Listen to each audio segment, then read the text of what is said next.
সাধারণ সম্পাদক মনিরুজ্জামান রঞ্জন উপস্থিত আছেন, 29 নম্বর ওয়ার্ডের সভাপতি রাজু ভাই, সিনিয়র সহ সভাপতি রমজান উপস্থিত আছেন, সাংগঠনিক সম্পাদক রেজাউল উপস্থিত আছেন, আমাদের মহানগর যুব দলের সদস্য সচিব আতিকুল ইসলাম লেলিন, সিনিয়র যুগ্ম আহ্বায়ক জহির আলম নয়ন উপস্থিত আছেন, মহানগর স্বেচ্ছাসেবক দলের আহ্বায়ক ইমরান হোসেন, সদস্য সচিব নুর হাসান সুমন উপস্থিত আছেন, 33 নম্বর ওয়ার্ড বিএনপির সভাপতি হান্নান উপস্থিত আছেন, আমাদের অত্র ওয়ার্ডের সিরাজউদ্দৌলা ডন উপস্থিত আছেন, আরমান পাটোয়ারি সহ আমার প্রাণপ্রিয় 29 এবং 30 এলাকাবাসী, আমাদের বিএনপি অঙ্গ সহযোগী সংগঠনের সম্মানিত নেতৃবৃন্দ উপস্থিত আছেন, অত্র ওয়ার্ডের সাধারণ সম্পাদক শামীম সহ সাংবাদিক বৃন্দ, ব্যবসায়ী বৃন্দ, সাতমাথা এলাকাবাসী সকলকে আমি জানাচ্ছি রংপুর সিটি কর্পোরেশনের পক্ষ থেকে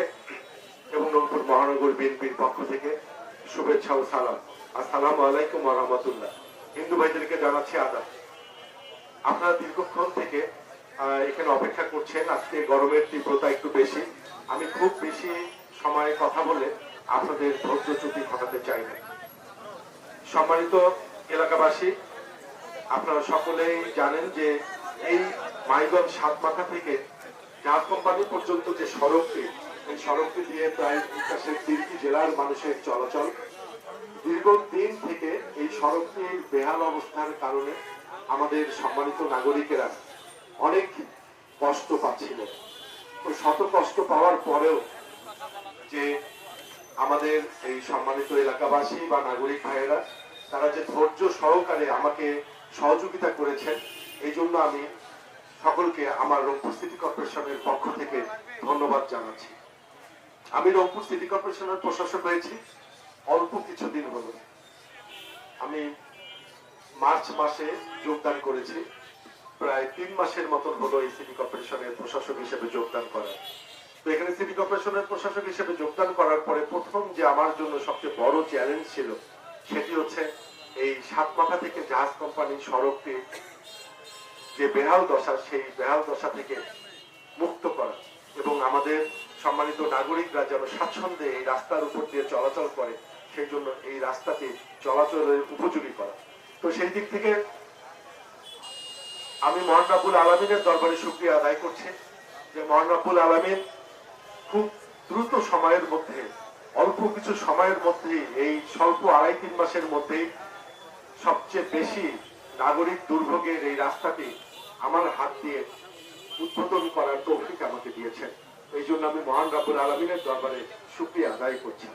সেই সাথে আমি কৃতজ্ঞতা প্রকাশ করছি বর্তমান গণপ্রজাতন্ত্রী বাংলাদেশ সরকারের যে মাননীয় প্রধানমন্ত্রী আছেন জনাব তারেক রহমান এমপি মহোদয়ের প্রতি, কারণ উনিও অনেক সহযোগিতা করেছেন।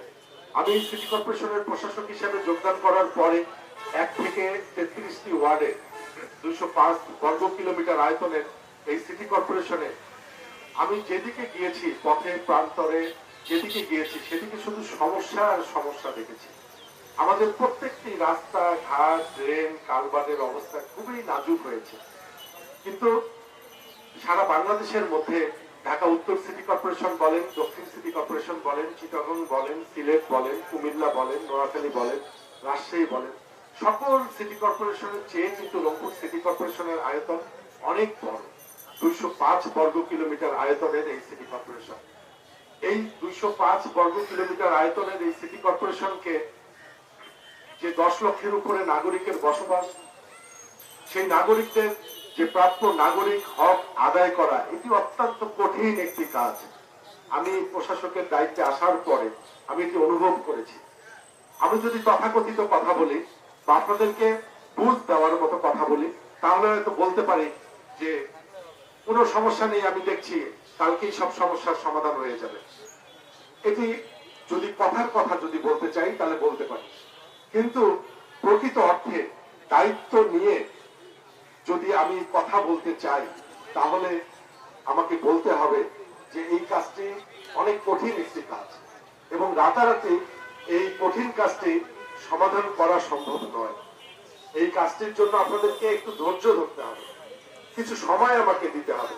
কারণ একটি নগরের নগরায়ন করতে গেলে সর্বপ্রথম যে জিনিসটি করতে হয় সেটি হচ্ছে পরিকল্পনা করতে হয়।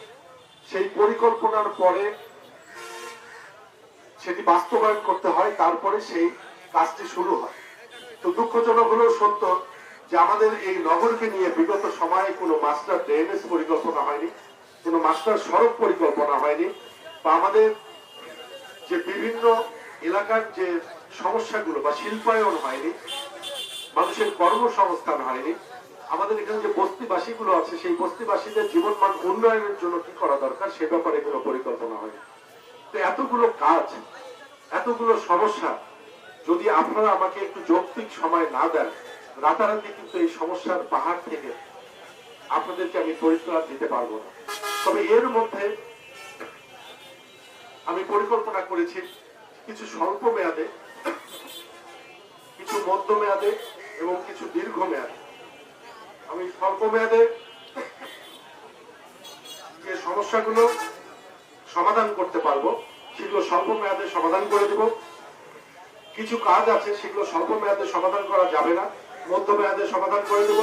আর কিছু কাজ আছে যে কাজগুলো করতে গেলে মাস্টার পরিকল্পনার দরকার আছে, সেই কাজগুলো আমি একটু দীর্ঘ মেয়াদে সম্পূর্ণ করব।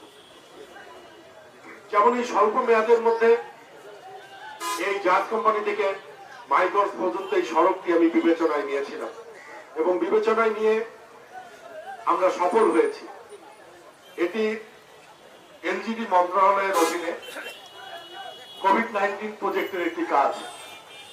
দীর্ঘদিন নানা জটিলতার কারণে আমরা এই প্রজেক্টের কাজটি শুরু করতে পারি।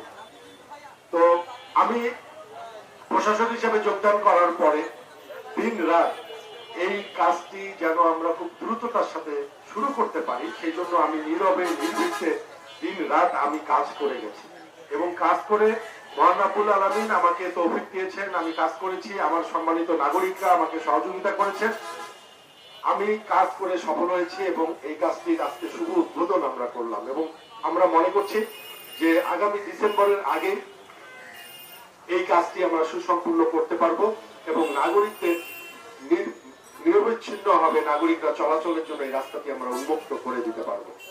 এই রাস্তাটির উন্নয়নের জন্য বিগত সময় আমাদের রংপুরের নাগরিকরা, সম্মানিত নাগরিকরা বিভিন্নভাবে প্রতিবাদ করেছে।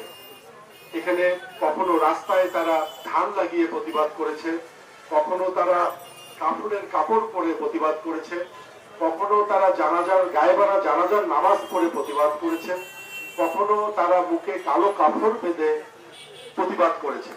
তো আমার যে সকল সম্মানিত নাগরিকরা এই সকল প্রতিবাদ করেছেন আমি সকলকে স্যালুট করি, আমি সকলের প্রতি কৃতজ্ঞতা প্রকাশ করি। কারণ যে কোনো ভালো কাজ করার জন্য একটি প্রেসার গ্রুপ দরকার। আমাদের এই সম্মানিত নাগরিকরা প্রেসার গ্রুপ হিসেবে কাজ করেছে, সেখানে হয়তো তারা এই প্রতিবাদগুলো করার কারণে আমার কাজের গতিও বেড়ে গেছে, সরকারের দৃষ্টিতেও গেছে। সবাই মিলে আমরা আজকে কাজটির শুভ উদ্বোধন করতে চাচ্ছি। এই জন্য আমাদের রংপুর নগরীর যারা বিভিন্ন সময় এই বিষয়ে যারা যুক্ত ছিলেন তাদেরকেও আমি এই আজকের এই শুভক্ষণে আমি তাদেরকেও স্মরণ করছি। কিন্তু দুঃখজনক হলেও সত্য যে আমাদের যারা নাগরিক আছেন তারা তাদের ন্যায্য দাবি নিয়ে রাজপথে আসবেন, এটা অত্যন্ত যৌক্তিক একটি বিষয়। তাদের সমস্যাগুলো যখন চিহ্নিত করে তারা আন্দোলন করবেন বা তারা তাদের প্রতিবাদ করবেন, এটা অত্যন্ত যৌক্তিক একটি বিষয় এবং এটাকে আমরা সবসময় এটাকে সাপোর্ট করি এবং তাদের পক্ষে থাকি। কারণ একটি যৌক্তিক প্রেসার গ্রুপ না থাকলে সমাজের যে বিভিন্ন অসঙ্গতিগুলো আমাদের চোখে আসে না। কিন্তু বিভিন্ন সময়ে বিভিন্ন রাজনৈতিক সংগঠনগুলো তথাকথিত শুধুমাত্র জনগণের কাছে বাহবা পাওয়ার জন্য বিভিন্ন রকম কথাবার্তা বলেন, সেটি আসলে দুঃখজনক। তো আমি রংপুর সিটি কর্পোরেশনের প্রশাসক হিসাবে এখানে ধর্ম, বর্ণ, দল, মত নির্বিশেষে প্রত্যেকটি নাগরিকের ন্যায্য হক আদায় করার জন্য আমি প্রতিশ্রুতিবদ্ধ এবং আমি এখানে দল, মত, ধর্ম, বর্ণ নির্বিশেষে প্রত্যেকটি নাগরিক এবং প্রত্যেকটি রাজনৈতিক দলের আমি সহযোগিতা প্রত্যাশা করছি। যদি সকলে আমাকে সহযোগিতা করেন, আমার প্রতি একটু আস্থা রাখেন, তাহলে 100টির মধ্যে 100টি সমস্যার সমাধান যদি করতে নাও পারি, আমি আপনাদেরকে কথা দিচ্ছি একটি যৌক্তিক সময় পেলে আমি 100টির মধ্যে 80টি সমস্যার সমাধান অবশ্যই করব এবং সেই সমস্যাগুলো সমাধান করার জন্য যে যৌক্তিক সময়ের দরকার সেই যৌক্তিক সময় পর্যন্ত আপনারা আমার প্রতি বিশ্বাস রাখবেন, আমার প্রতি আস্থা রাখবেন, আমার সিটি কর্পোরেশনের প্রতি আপনারা সমর্থন দিবেন। আমি বিশ্বাস করি যে আপনারা যদি কিছু সময় আমার প্রতি এই সহযোগিতাগুলো প্রদর্শন করেন তাহলে আপনাদের প্রত্যেকটি নাগরিক দুর্ভোগ সংক্রান্ত ইস্যুগুলো আমি চিহ্নিত করে সমাধান করার ব্যবস্থা করব। এই বলে আমি আবারও মহান রব্বুল আলামিনের দরবারে শুকরিয়া আদায় করে এখানে উপস্থিত যারা আছেন সকলের সুস্বাস্থ্য ও দীর্ঘায়ু কামনা করে আমি আমার সংক্ষিপ্ত কথা এখানে শেষ করছি। আপনারা সকলে ভালো থাকবেন, সুস্থ থাকবেন। আমি আপনাদের জন্য দোয়া করি মহান রব্বুল আলামিন আপনাদেরকে ভালো রাখুক। আপনারা আমার জন্য দোয়া করবেন আমি যেন সুস্থ থাকি, ভালো থাকি। এই প্রত্যাশা রেখে আপনাদের কাছ থেকে বিদায় নিচ্ছি। খোদা হাফেজ। বাংলাদেশ জিন্দাবাদ। শহীদ রাষ্ট্রপতি জিয়াউর রহমান অমর হোক। দেশনেত্রী বেগম খালেদা জিয়া অমর হোক। গণপ্রজাতন্ত্রী বাংলাদেশ সরকারের মাননীয় প্রধানমন্ত্রী জনাব তারেক রহমান জিন্দাবাদ। প্রিয় মাইগম সাতপাতা এলাকাবাসী জিন্দাবাদ।